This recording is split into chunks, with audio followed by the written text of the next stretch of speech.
Hi, welcome to a new setup, a new layout, a new bed. If you can see, my name is now in restricted view. We'll figure it out eventually. But I got a new bed. My old bed was breaking very badly and I needed a new one, but that's not the point of this video. This video is to talk about the books I'm hoping to read in the month of July.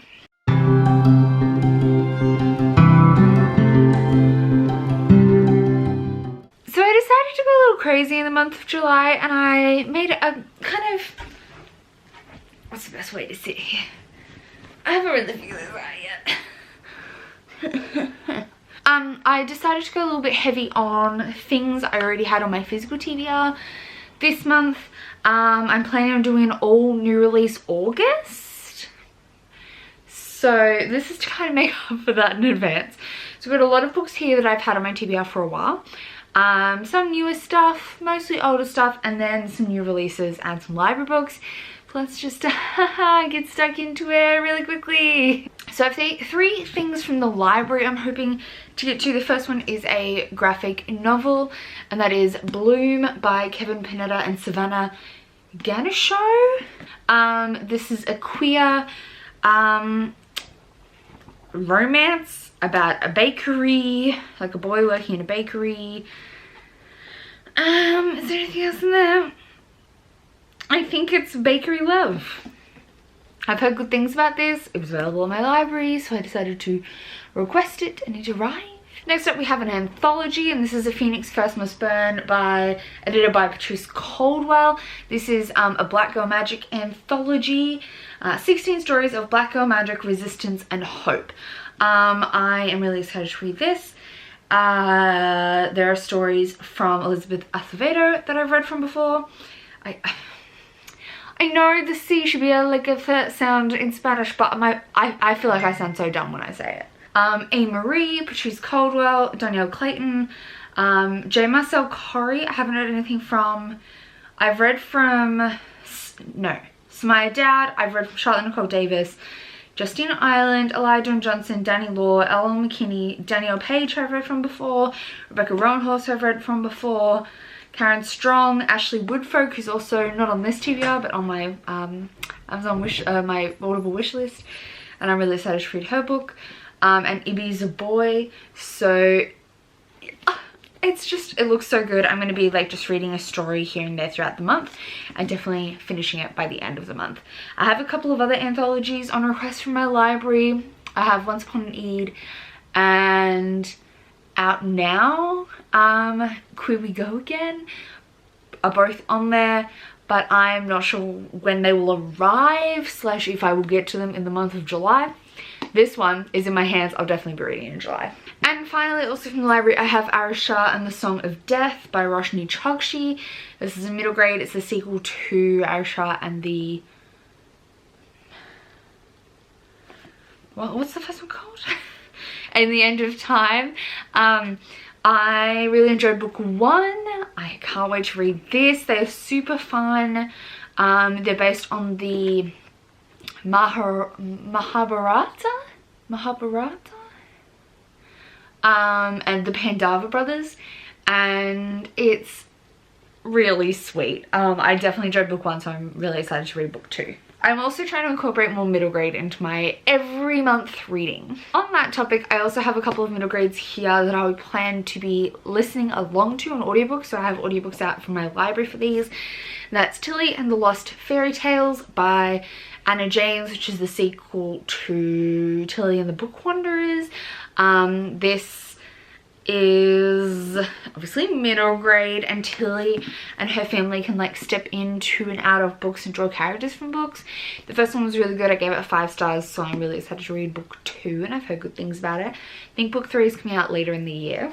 And then I also want to pick up Dark Whispers, which is the sequel to Brightstorm by Vashti Hardy. And this is a like steampunk adventure kind of novel.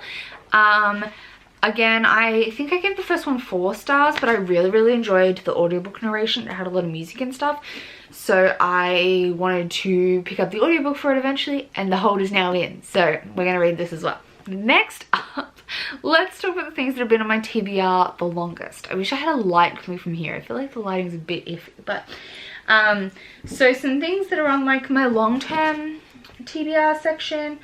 We've got a couple here. We have The Dragon Prophecy by Douglas A. Steere, which is the 4th and final Dragonology novel. This is another middle grade.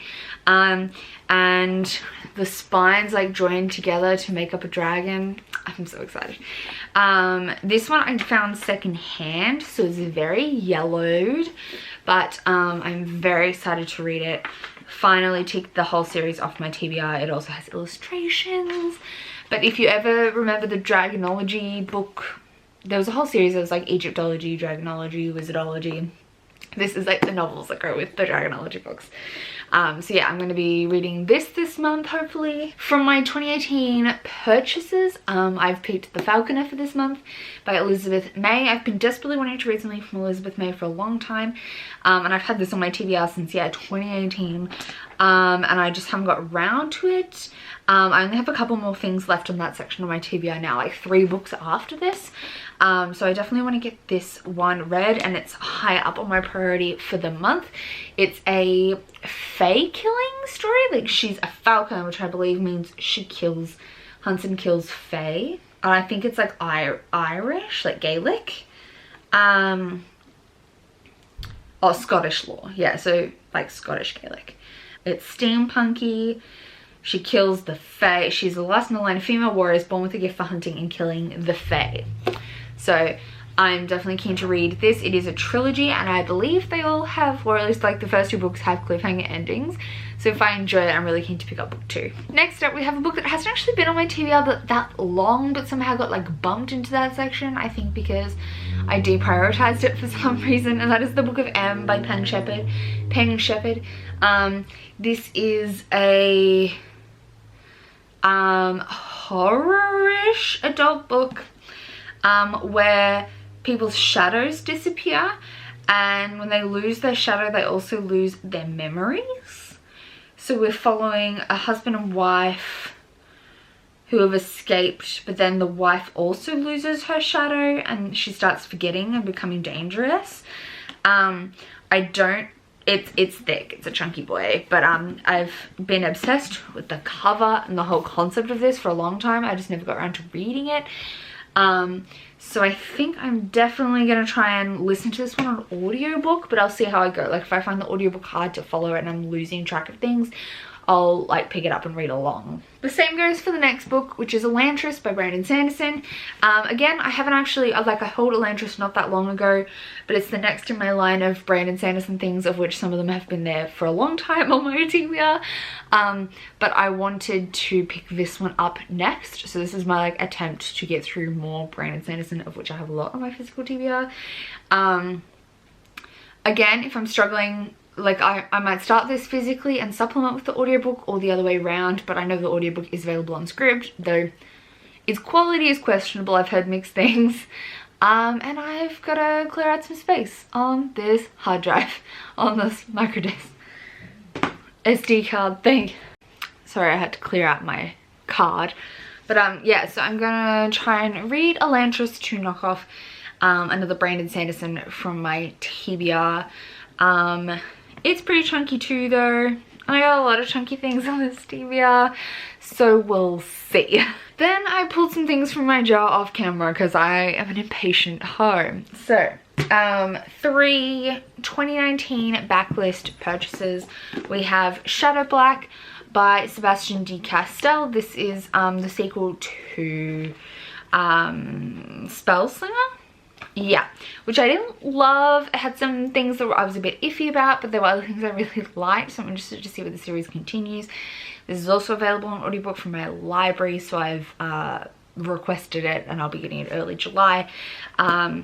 So yeah, I'm gonna listen to this one on audiobook. We also have The Girl in the Tower by Catherine Arden. This is the sequel to The Bear and the Nightingale, which I gave 5 stars, absolutely adored, and have just never continued on.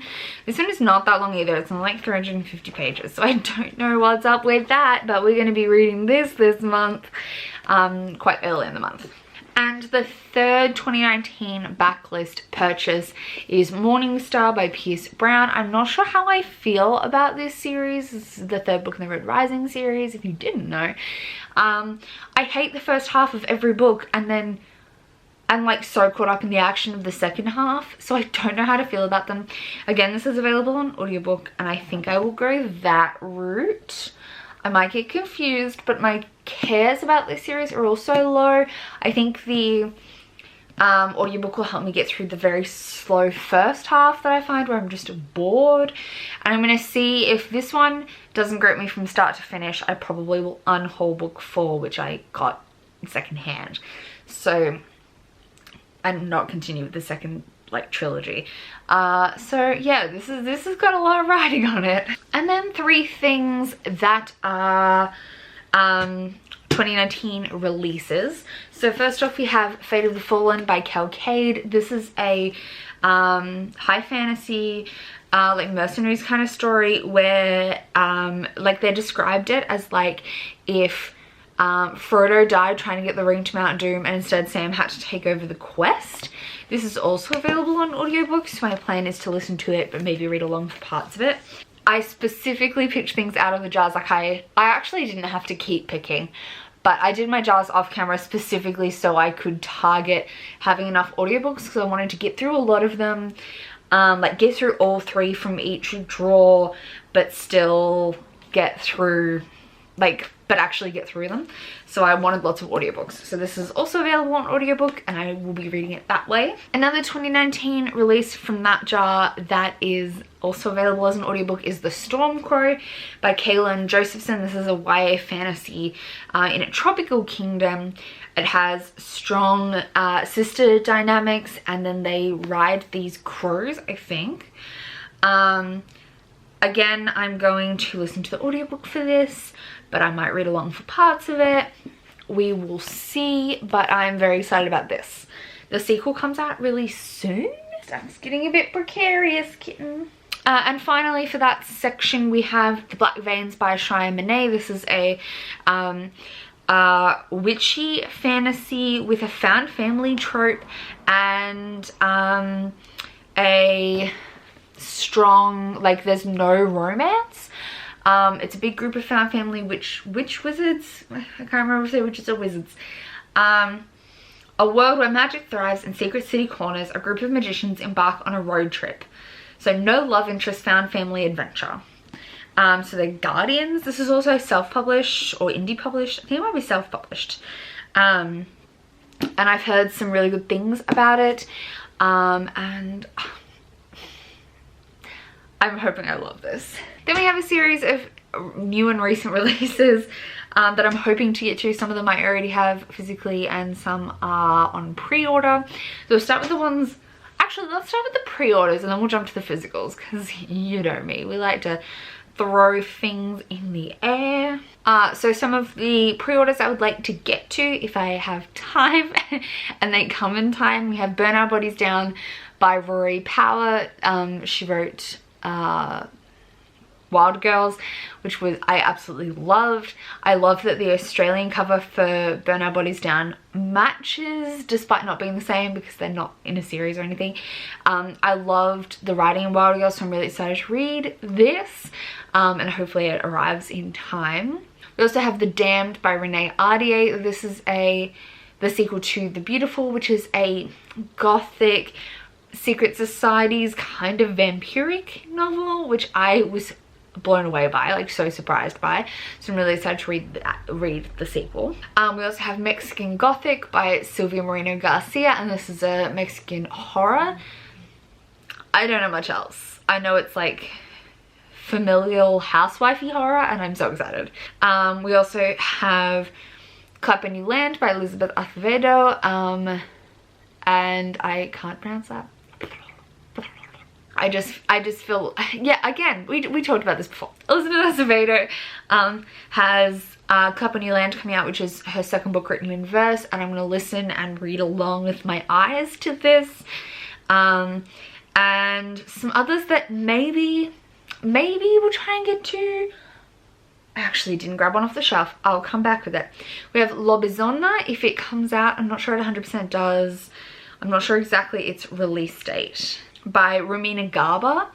This is an Argentinian fantasy, I think. Yes, an Argentinian fantasy. Kind of a magical realism kind of fantasy. I'm really excited about that. I'm also excited for Girl Serpent Thorn by Melissa Bashadast, which is a sapphic, kind of has similar themes to Shatter Me. It's Persian fantasy, but looking at like that touch can kill kind of aspect, which I'm really excited about. And it has very much got grey morality vibes. As you can tell, I already have a lot on this TBR, but here are some ones I own physically that I will try and get to. The Mermaid, the Witch and the Sea is going to be my first read of the month by Maggie Takuta Hall. I was hoping to read it in June, but I honestly don't think it's going to happen now. This is a queer fantasy debut, and it features pirates, I believe a genderqueer character, though I'm not confident about the exact details of that element. But I am so excited about this. I've talked about it a lot already, but it's gonna be the first thing I read. You Should See Me in a Crown by Leah Johnson. This is a queer rom-com, like YA contemporary, I forgot the word. And it's featuring Liz, who really wants to get a scholarship to the college of her dreams, but she doesn't get the scholarship she was hoping she would get, but her school offers scholarships to the prom king and queen, so she's running for prom queen to try and get the scholarship that she needs to go to college. I'm so excited for this. I'm going to be listening to the audiobook for this probably as well. I'm definitely going to try and get to A Song of Wraiths and Ruin by Roseanne A. Brown. This is a West African inspired fantasy, and we follow, I honestly was sold more by the cover than by the premise, so let me try to figure it out. There are vengeful spirits. Malik, to save his younger sister, he's going to kill the crown princess of Ziran to free his sister. But she, the princess, her mother's been assassinated, and she's trying to resurrect her mother through ancient magic. I heard this was like the hurt comfort romance of your dreams. I'm so excited. But like, look at this cover. It is stunning. And the spine, stunning. We have The Dark Tide by Alicia Jasinska. Alicia's an Australian author, and this is a sapphic fantasy. Let's look at the plot.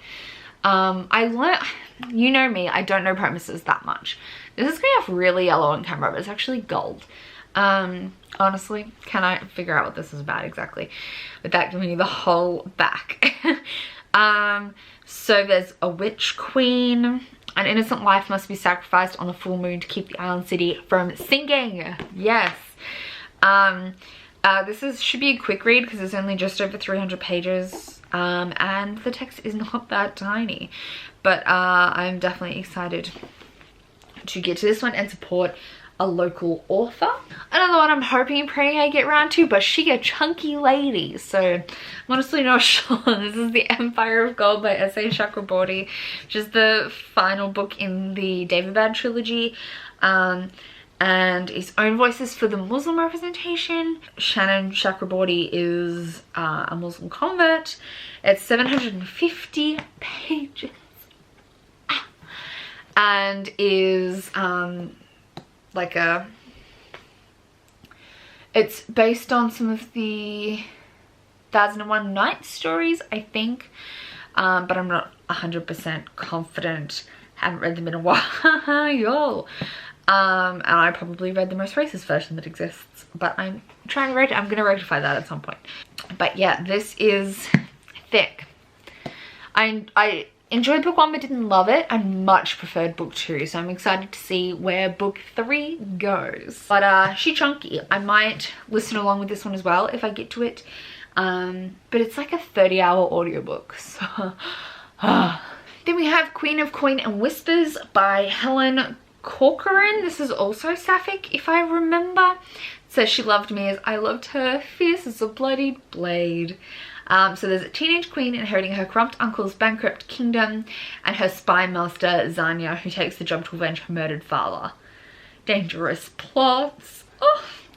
Yeah, so this is sapphic and fantasy, and that cover is just like appealed to me greatly. It's much tinier than I expected in height, I mean, not thickness. And finally, I would also like to get to The City We Became by N.K. Jemisin. If I don't get to this in July, which I'm like very concerned I won't, it'll definitely be high on my priority list for my new release August. And this is the full-length novel that developed from This City Born Great, which I believe was in How Long Till Back Future Month, the collection. And is it's like people hold the heart of New York City in their bodies, and there's like evil, and The City Born Great was very confusing for me, but I absolutely love the atmosphere of it, and I'm hoping this as a fully fleshed novel will provide the detail that I couldn't quite get from the short story. I'm very excited for it. So those are the masses and masses of books I'm hoping to somehow get to in the month of July. I probably won't get to all of these, especially not all the new releases, but it's kind of like a hint of what I will try and read. I'm gonna try and get to all the things that have been on my TBR for a while. Like all the stuff I already had on my physical TBR, I'm definitely gonna try and read, but the 2020 new releases might get left behind a little bit, but we're definitely gonna make it up with all new release August. So yeah, that is the plan. Thank you for watching. I will see you soon with another video. Thank you. Goodbye.